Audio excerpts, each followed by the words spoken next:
Assalamualaikum warahmatullahi wabarakatuh. Hello everyone, perkenalkan nama saya Arifah Sesta Firdausiah dengan akhiran NIM 01 dari kelas D1 PGMI. Di sini saya akan menjelaskan materi kelompok 13 yang berjudul Perencanaan dan Pengembangan Instrumen Asesmen di MI atau SD. Pengertian instrumen asesmen formatif dan sumatif. Asesmen formatif adalah proses evaluasi yang dilakukan untuk memperoleh data mengenai siswa yang mengalami kesulitan dan hambatan dalam pembelajaran, serta untuk memantau perkembangan atau kemajuan belajar siswa tersebut. Sedangkan asesmen sumatif adalah penilaian yang dilakukan untuk memastikan tercapainya tujuan pembelajaran secara keseluruhan, sehingga asesmen ini sering dilakukan di akhir proses pembelajaran, akhir tahun ajaran, atau akhir jenjang pendidikan. Materi yang kedua yaitu perencanaan dan pengembangan instrumen asesmen awal di MI atau SD. Adapun tahapan dalam perencanaan asesmen di awal MI atau SD adalah sebagai berikut. Yang pertama, identifikasi kebutuhan siswa. Yang kedua, merumuskan tujuan pembelajaran. Yang ketiga, menyusun alur tujuan pembelajaran.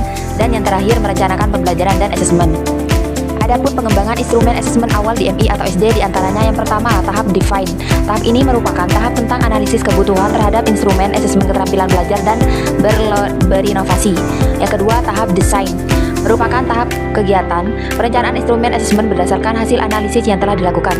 Yang ketiga, tahap development, melibatkan validasi prototipe awal yang telah dirancang sebelum oleh validator. Yang keempat, tahap implementasi. Tahap ini dilakukan selama 1 semester untuk menilai kepraktisan dan keefektivitasan instrumen asesmen yang telah divalidasi. Selanjutnya, menyusun kriteria ketercapaian tujuan pembelajaran atau KKTP. Terdapat langkah-langkah penyusunan diantaranya. Yang pertama, mengidentifikasi tujuan pembelajaran atau TP. Yang kedua, menentukan indikator asesmen. Yang ketiga, menggunakan indikator asesmen. Yang keempat, membuat deskripsi ketercapaian indikator. Yang terakhir, refleksi dan evaluasi. Selanjutnya, penyusunan instrumen asesmen formatif dan sumatif berdasarkan KKTP dalam kurikulum Merdeka. Dalam kurikulum Merdeka, asesmen formatif dan sumatif memiliki peran yang sangat penting dalam memantau perkembangan belajar siswa. Keduanya dirancang untuk memberikan umpan balik yang berkelanjutan, baik kepada guru maupun siswa, sehingga proses pembelajaran dapat disesuaikan dengan kebutuhan individu. Penyusunan instrumen berdasarkan KKTP kurikulum Merdeka menggunakan pendekatan yang lebih fleksibel dengan menggunakan capaian pembelajaran atau CP sebagai acuan. Terima kasih, sekian dari saya. Apabila ada salah kata ataupun tulisan dalam PPT kelompok 13, saya mohon maaf sebesar-besarnya. Wassalamualaikum warahmatullahi wabarakatuh.